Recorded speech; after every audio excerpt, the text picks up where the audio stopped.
মানুষ বড় হলে তার মুখে একরকম হাসি আর অন্তরে অন্যরকম হিসাব জন্ম নেয়। জীবনের এক পর্যায়ে আমরা সবাই বুঝে যাই সব আপন মানুষ আসলে আপন নয়।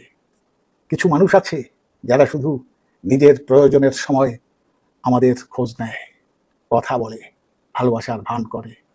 তাদের আচরণ এমন এক মায়া মেশানো থাকে যে আমরা ভাবি এরা সত্যি আপন। কিন্তু সময় প্রমাণ দেয় তারা ছিল কেবল ব্যবহারকারী। যখন তাদের প্রয়োজন ফুরায় তখন তারা অচেনা হয়ে যায়।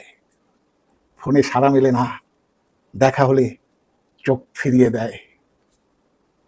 অথচ যখন আবার স্বার্থের হিসেব মিলে যায় তখন সেই মানুষই আবার এসে মিষ্টি কথায় জড়ায়।